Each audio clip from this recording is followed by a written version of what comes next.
สบายดีทุกคนชิมาฮดมักเผ็ดเอาปูไว้อยู่เฮินนี่นะนี่เป็ดเอาเป็นดกขนาดลมพัดมันคือหนึ่งหักทุกคนนี่เป็นดอกไม้ปลูกไว้หลายเลยบนกระลายพุดยามแรงนะ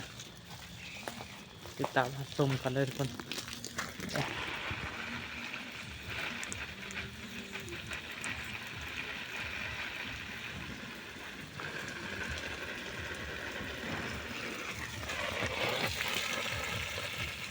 พวกไว้พอได้กินนะพอได้ซื้อตลาด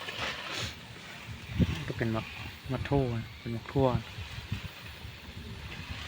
กับมากปลายมันนะ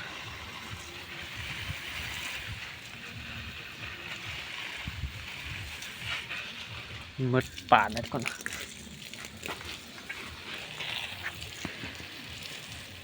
กำลังเป็นดอกมัน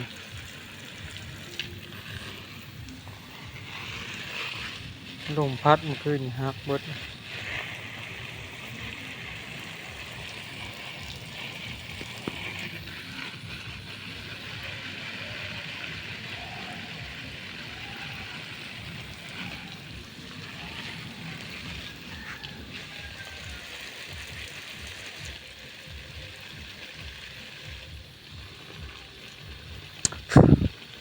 หมด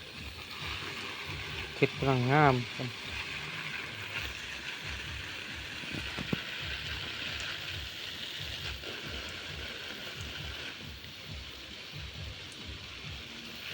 โอ้ลืมมัดต้น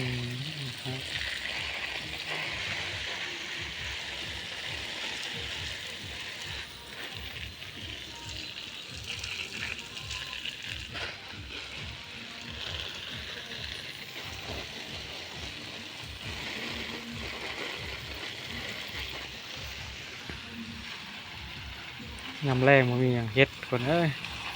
พุดผักพุดมีสินแม่พอได้ออกกำลังกายนะมีอย่างเฮ็ดก็พุดเบมะพร้าวแล้วก็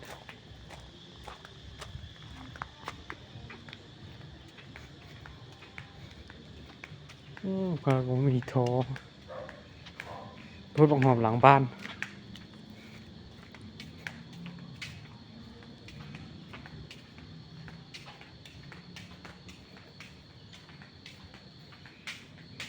รถคู่ใจมันนะ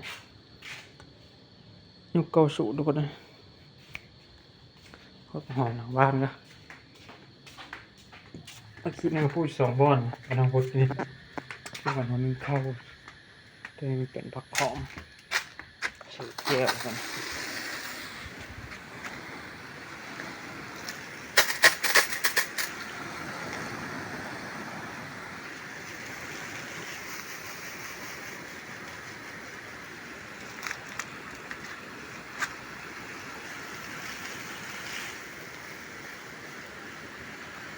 การหอนพกผักเป็นเหี้ยว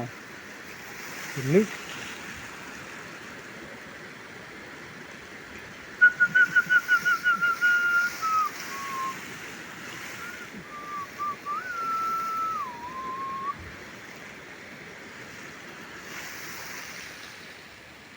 หมาทางหมาไว้ท่าน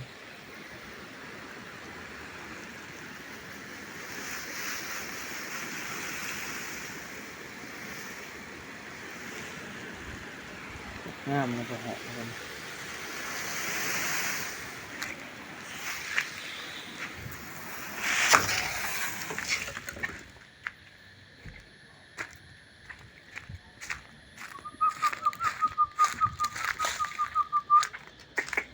สบายดีเรียนแลบลมพัดหักเมื่อกลมคิดเมื่อคืน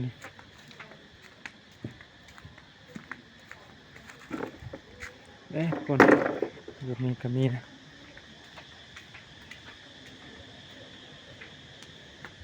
มีคิดมีผักบัวผักหอมเป็นครบสุดอืมเป็นลมพัดหักเบิดมันเป็นดกนะปลูกพันธุ์เดียวกันนะทุกคนนี่ก็มีคลิปนี้ผมก็บ่มีอย่างไรทุกคนเช็คกันไปโอหน้านะพามาเบิ่งชีวิตยามแดงเพื่อนนะกดผักกดหนี่นะเขามาเป็ดบาย